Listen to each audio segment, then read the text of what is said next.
Seo Arconte te dirá aquello que no quieres escuchar. Saludos y gracias por estar de nuevo en un vídeo más de Seo Arconte. Hace ya unas semanas el canal de Tamara Sánchez de Enigmas a Medianoche inició una ronda de preguntas bajo el nombre El Tag del Misterio, donde tú tienes que responder esas preguntas y luego al finalizar tienes que nominar a otros canales afines con estas temáticas. Esa ronda de preguntas, ese tag, llegó hasta Cristóbal Toro del canal Misterios al Descubierto y él al finalizar su ronda de preguntas pues me nominó a mí. Como no sabía si os gustaría este tipo de contenidos, pregunté en la pestaña comunidad del canal y la cosa estuvo reñida hasta el final, pero en el momento que estoy grabando este vídeo, de un total de 68 votos, el sí ha ganado por un 54%, así que vamos allá. Antes de nada quiero agradecerle a Elena, es una compañera que está en el grupo de Telegram de Seo Arconte, que me grabó en audio las preguntas para hacer un poco más dinámico este vídeo. ¿Qué piensas de la persona que te ha nominado? En YouTube comencé a subir vídeos allá por el 2011 con otro canal que se llamaba Seo Artículo y creo que por aquellos años conocí a Cristóbal de Misterios al Descubierto. Tenía otro canal con otro nombre que no recuerdo, pero luego se metió también de lleno en el mundillo de los misterios. No lo conozco en persona, pero sí he coincidido en varios grupos de WhatsApp con él y puedo decir que es una persona muy campechana y muy honrada. Una cualidad que destacaría de él y de su canal es cuando, por ejemplo, se pone a desmontar un misterio, una leyenda o una falacia que ha promovido otro canal en directo. Cuando se pone a resolver ese enigma, se pone a conciencia. Hace ya tiempo que no lo hace y debería volver a hacerlo. ¿Cuál fue tu primera psicofonía y cuál la más reciente? Esta pregunta la han sustituido otros canales por si custodiarían algún objeto maldito.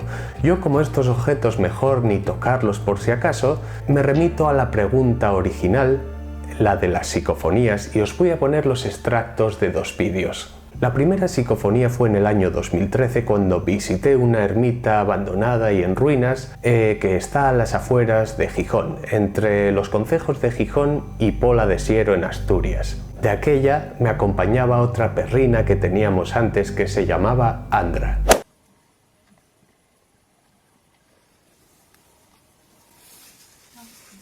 La perra está tentada. ¿Qué hay ahí?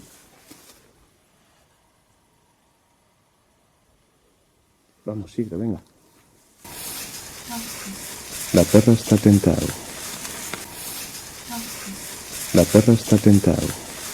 Si queréis ver el vídeo completo, podéis hacerlo haciendo clic aquí en la esquina. La segunda y última supuesta psicofonía la obtuvimos cuando fui con el grupo de Noche de Mitos a un orfanato llamado Santa Laureana que está a las afueras de Gijón y obtuvimos el siguiente sonido anómalo. Escuchar.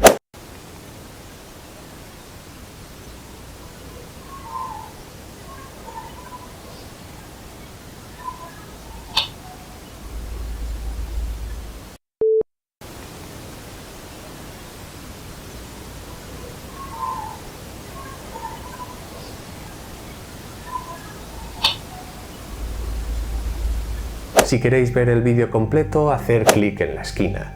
En el vídeo también muestro la pareidolia de un niño que está como agazapado observándonos, que me advirtió una usuaria de Instagram cuando colgué una foto en mi perfil. En el vídeo muestro esa foto junto con la historia de ese enigmático lugar.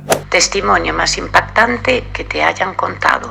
Hace poco más de 3 años acudí también con el grupo Noche de Mitos al occidente de Asturias a un lugar en busca de las luces populares, las luces fantasmales o las luminarias. Reciben muchos nombres. Fuimos a una ermita que data del siglo XVI que también atesora una macabra historia y todas las leyendas de ese lugar nos las contó una pareja que nos acogió en su casa.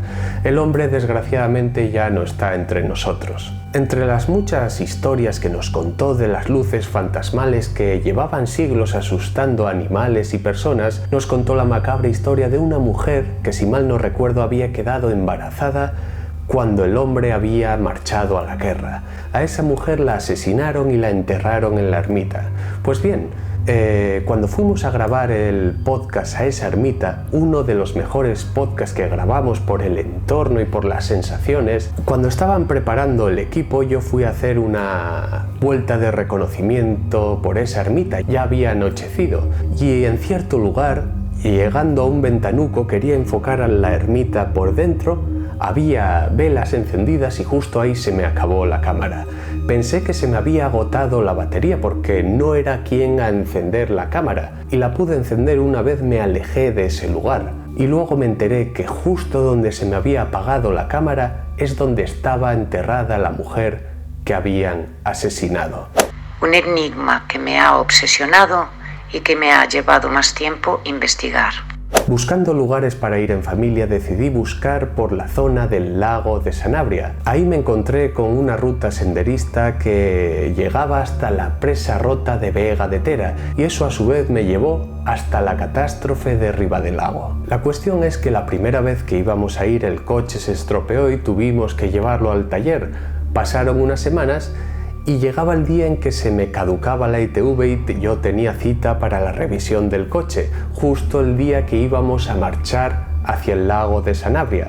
Pues bien, voy a primera hora a pasar la ITV y el coche no la pasa, por lo tanto no pudimos ir. Yo ya pensaba que el destino nos estaba mandando señales para no ir a aquel lugar. La cuestión es que cuando fuimos hacia el lago de Sanabria para conocer Ribadelago, la niña empezó con fiebre, empezó a vomitar y luego resultó que tuvo escarlatina.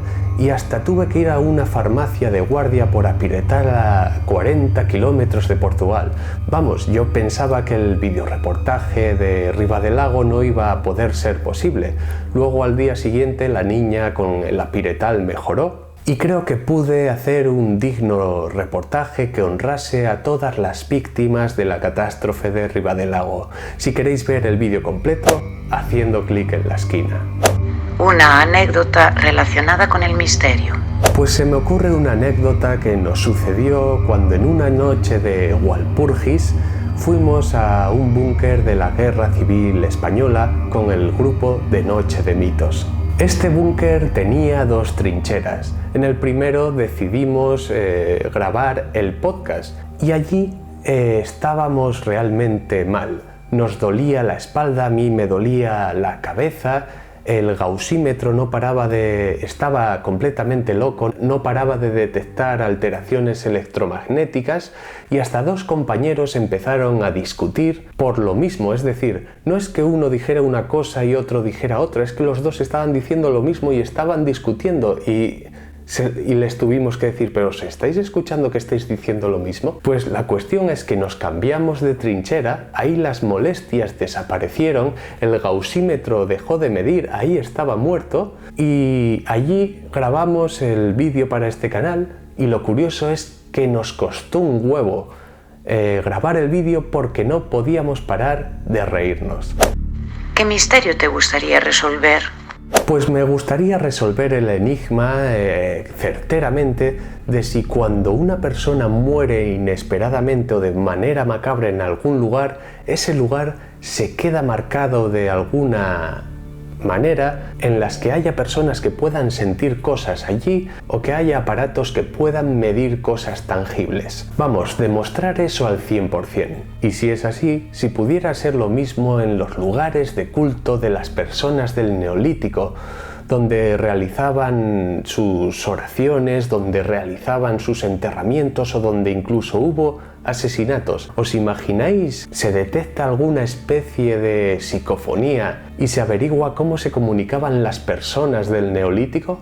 Sé que puede sonar absurdo, pero es una idea que siempre me rondó en la cabeza. ¿Qué recomiendas a la hora de hacer una investigación y qué no se debe de hacer?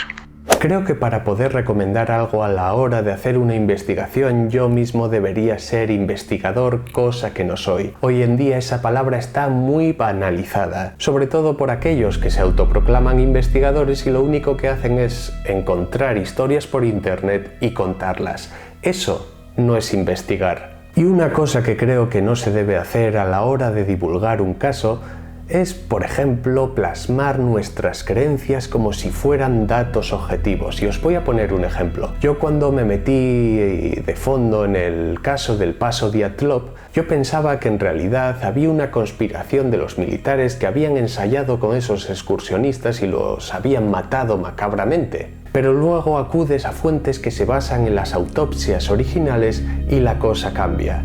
Yo podría seguir encontrando datos que reafirmaran mi creencia y contároslo, y omitir todo lo que se basa en las autopsias originales, pero al hacer eso os estaría engañando y me estaría engañando a mí mismo. Si veis el vídeo del Paso Dyatlov lo entenderéis.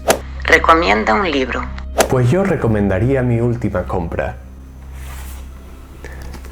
Este libro, escrito por José Miguel Parra, que se titula La Gran Pirámide Bayatimo. Este es un título irónico. Con este libro no solo vais a entender la cronología de Egipto, sino que este libro desmonta muchas de las leyendas urbanas que llevan décadas persiguiendo a la civilización egipcia y sobre todo a las grandes pirámides. Una experiencia paranormal o extraña. Pues os voy a contar la primera de ellas. Debía de tener entre 17 o 18 años y por aquel entonces jugábamos a la Ouija en el instituto. No es que nos pasara nada raro en la Ouija, pero durante esos días yo un día me quedé dormido en el sofá del salón de casa de mis padres, viendo el mítico programa de Crónicas Marcianas. Pues a las tantas de la madrugada me levanté sobresaltado, me senté en el sofá y miré para el pasillo. Pero en el pasillo no había nadie. Yo pensaba que me estaban observando desde ahí, pero ahí solo había oscuridad.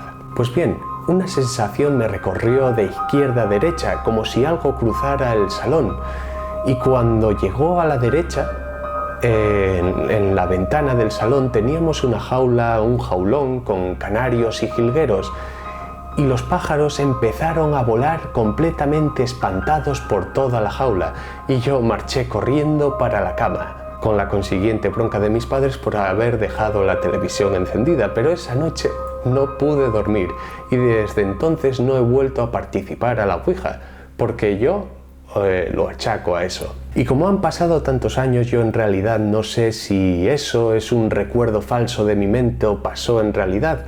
Yo la verdad que siempre he contado lo mismo, nunca he adornado la historia y por eso mismo siempre me ha suscitado el interés de ir a lugares abandonados a ver si vuelvo a encontrar esa misma experiencia escalofriante, la cual de momento no he vuelto a encontrar. Lugar que más te ha gustado visitar y cuál te gustaría visitar en el futuro. Pues una de las visitas que guardo con mayor recuerdo fue cuando visité las ruinas de Cobá en México hace ya más de un lustro. Aproximadamente a partir del año 100 a.C., este lugar experimentó un notable crecimiento demográfico, convirtiéndose en una de las ciudades más poderosas del Imperio Maya en la península de Yucatán, y aún quedan muchas ruinas por descubrir que están enterradas bajo tierra o engullidas por la selva.